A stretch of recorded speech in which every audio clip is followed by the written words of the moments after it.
separate topic very quickly. What was your reaction to seeing Russian President Putin and Chinese President Xi exchanging hugs? Exchanging hugs? Well, that's nice for them.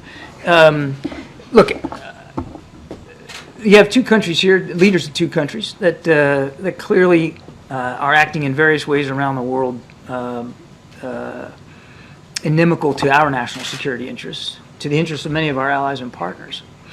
No surprise that these two leaders continue to try to develop this burgeoning relationship, but they're also two leaders that don't have a long history of working together, and officials in both governments that aren't necessarily all that trustful of the other.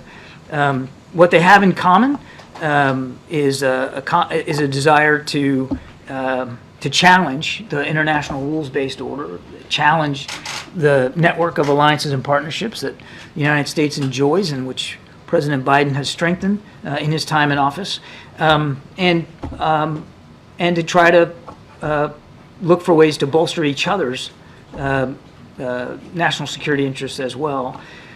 So we didn't see anything coming out of this meeting that we were necessarily surprised by. I wouldn't go so far as to say we weren't concerned about this relationship and where it's going. Of course we are, and we're watching it closely.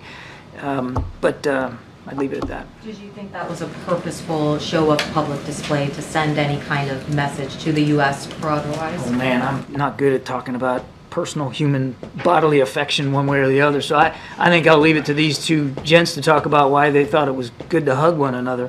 I'll just tell you that we take seriously the challenges that both countries represent, and we take seriously this burgeoning relationship between the two of them.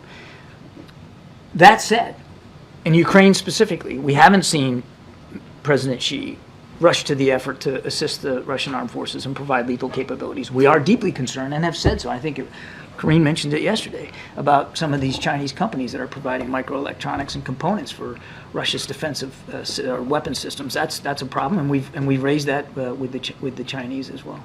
Okay, darling. Thank you. So what is the status of the aid on that first truck that went in? Is it being distributed, or is it still waiting? I was told right before coming out here that the UN has now taken possession of these first pallets and are getting them ready for distribution inside Gaza. So, look, I mean, hopefully by the time we're done here, I mean, some of that stuff will actually be in the mouths of some hungry people, but we'll see. And then one other question on Russia and Ukraine. Russia is pounding the Kharkiv region.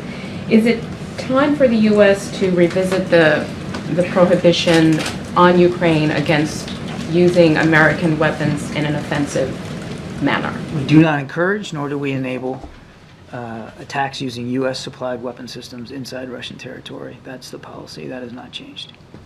Thank you.